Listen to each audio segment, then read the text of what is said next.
Hello, and thank you for tuning in to an ISM podcast. Today we're here with Robert Kuhn, president of Kuhn Associates Management Advisors, LLC of New York, and our topic today is sustainable procurement. Welcome. Thank you for having me. Robert, we're learning every day how challenging and complex creating a sustainable supply chain can be. Clearly there's a lot being done in operations and logistics, but I'm interested in focusing our talk on the procurement function. What is sustainable procurement? Well, you know, interestingly, it's a good news and bad news kind of a situation. The good news is it's relatively easy. There's one objective here, and that is to buy environmentally friendly goods and services and buy those things from environmentally responsible suppliers. Of course, the challenge is doing that, so that's the bad news. So it's kind of, it is something I think that if people look at it from this high-level objective, two prongs, environmentally friendly goods and services and environmentally responsible suppliers, that keeps people focused. That's what it's about. Okay. It's very interesting. So procurement people have to be concerned with both what they are buying and from whom they buy it. Tell me more about how this works.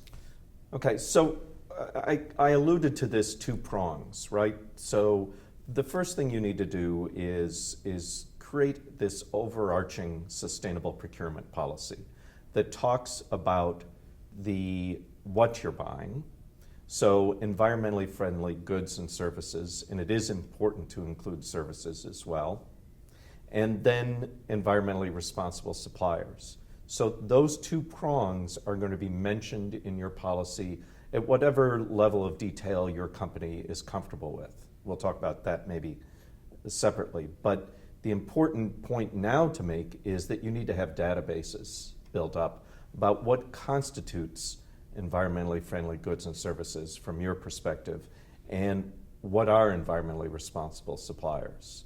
And that's really where a lot of the work is building those databases where you set out who meets those what those criteria are, who meets those criteria in your supply base, and what goods and services meet those criteria. And those databases are iterative. They don't exist just on one day. You have to keep working on them. Okay. So let's talk a little bit more about this overarching procurement policy. Isn't that likely to end up being so vague that buyers, category managers, and others on the procurement team don't have enough direction to make the right choice? You know, it's one of those trade-offs. You want to have a policy that is broad enough to cover all categories, all geographies, and all sorts of goods and services, and that in many companies is a broad range of items, and suppliers large and small. So on the one hand, you want to meet those needs, and that does suggest a rather vague, if you will, procurement policy.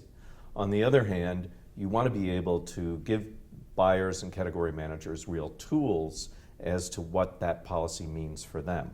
So you need to do a few things. First of all, you need to train your buyers and category managers in what it is exactly you mean by that policy.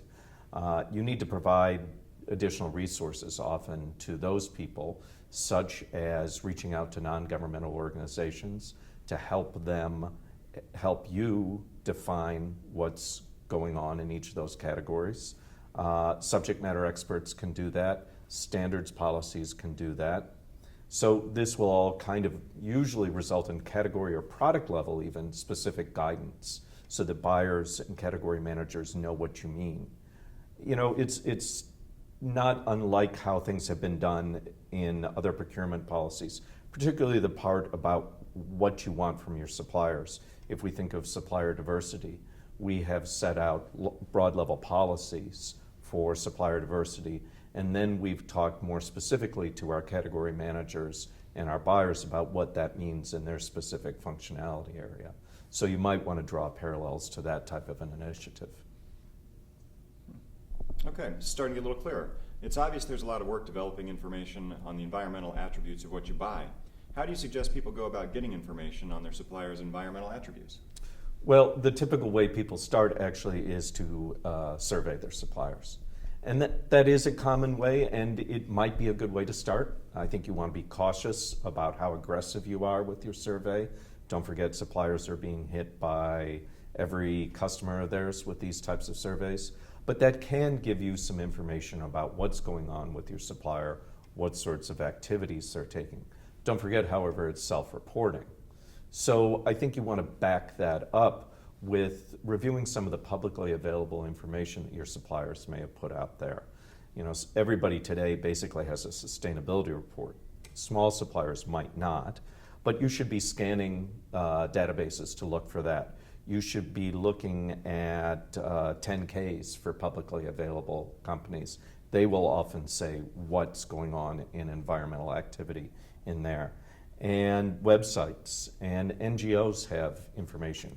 Go to the Carbon Disclosure Project and see whether your supplier is listed with them as to their greenhouse gas attributes, so that you have a little bit of real data to back up and confirm what they might be saying in a survey. Of course, the ultimate is to audit your suppliers. And I don't think that's where you start, actually, in sustainable procurement. A lot of people rush very quickly to put auditors out in the field. This is a very fast-moving area, and auditors are trying to scramble to get in this space and be able to go out there and knock on doors. I think that there are obviously better auditors than others, and at the end of the day, I think you spend a lot of money, at least initially, getting back data that you may not be able to handle or know what to do with yet. I wouldn't start there. I think it is something you want to add to your quiver of arrows of how you're going to do this, your toolbox, later on. Okay. Well, this all sounds good, but there seems to be a catch-22 here.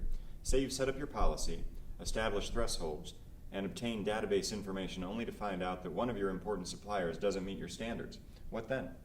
So I think you have a couple choices. First of all, it depends on your culture. And what have you done with suppliers who don't meet other standards of yours? Price, quality, delivery, or diversity, or other aspects of your value system that they don't meet. What do you do there? But I would caution that that should only be a guidepost, because sustainability is new to a lot of suppliers, and I don't think you want to directly apply those principles. So you want to think, first of all, what do we do in other areas? How do we handle our suppliers who don't make the grade? But I think there are a couple of other options. And first and foremost, you should always have your eye out to other options, kind of a plan B. What are other people in that category, other people who manufacture those goods? Are there other ones who have better environmental attributes than those in your supply base? So you might want to constantly have your eye out for them. It's never easy to switch suppliers, so your first work should be to work, I think, with an existing supplier, but you might want to look outside of that existing supply base. When it comes to existing suppliers, I really want to stress that I think you need to have a policy of putting both carrots and sticks in place. So the typical stick is to give demerits on a scorecard or take you off of a preferred vendor list. I think those things work. I think they are disruptive, however, or they can be disruptive. And I'd like to see more people putting carrots in front of suppliers. So what might that be? For example, I think people know that Walmart very aggressively came out with this questionnaire, and people were very shaken by 15 questions about environmental attributes if you wanted to be a supplier to Walmart. What people should know is Walmart, you could look at that as a stick, and I think most people have treated it that way, but at the same time, particularly around packaging, Walmart has a big carrot, and that is they offer one of the largest packaging forums in the country. So you as a supplier to Walmart can show up in Bentonville, you pay your own way there, but they have put together the best packaging suppliers in the world come to Bentonville, and you get free access to those to help you solve a problem that you may think you have because Walmart's asking about your packaging. So they put a carrot there. You probably wouldn't have access to a lot of those packaging suppliers. So think about that. Think about non-compensatory incentive that you can give your suppliers to help them move forward. Are there preferential statuses you can give? Are there awards you can give? to kind of help pull non-conforming suppliers along. Obviously, the ultimate thing is to take business away from people. I don't favor that unless somebody's really a big polluter. Okay. So does this same Plan B process apply to how you deal with goods, services that don't meet your sustainability needs? Well, in a sense, I mean, you should always be scoping out and have your R&D people scoping out alternative goods and services for what your customer base needs. Obviously, environmental attributes aren't the only thing you're looking at when you're looking at goods and services.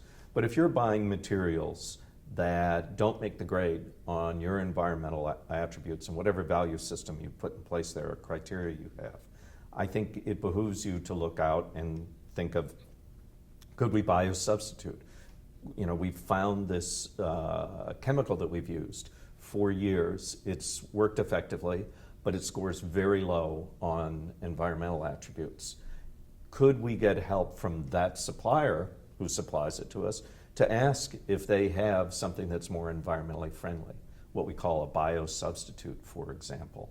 Could we go to an academic research center or an NGO and have them help us scope out what exists that could be a substitute for that? So I think it is similarly, it's keeping your eyes and ears to the ground of what else is out there, and clearly, first and foremost, working with existing suppliers to tell them, hey, we have a little bit of a problem with this thing. We're looking for other options. Do you have anything in your product list that can help us get there? Or if you don't, can you help us develop something? Because you'll win additional business from us. So I think that's how you handle goods and services that don't make the grade. It's a real challenge, clearly. This is all great information. Do you have any final thoughts for our audience? So, you know, this is clearly just the tip of the iceberg. And I think a lot of people, I have clients who are very comfortable with this. I have clients who are like deer caught in headlights. And I think that it, first of all, requires taking a deep breath and not getting yourself stuck in the deer caught in the headlights mode. I think you need to reach out to collaborators. So that could be academics, that could be subject matter experts like myself, that could be non-governmental organizations. There are resources out there. And go to other people in your organization who have dealt with challenging initiatives before and ask them how they've handled it. And also look at this as a tremendous opportunity to improve your business's performance, save money. Many of these activities you're going to do in procurement will end up saving money. Record what you do so that someday you can go to your boss and say, I saved you a lot of money and I reduced our environmental footprint. What can you do for me? And also have a little bit of fun with this. There are great things happening here. Wonderful, wonderful. Well, thank you so much for your time today. You're welcome. Appreciate it.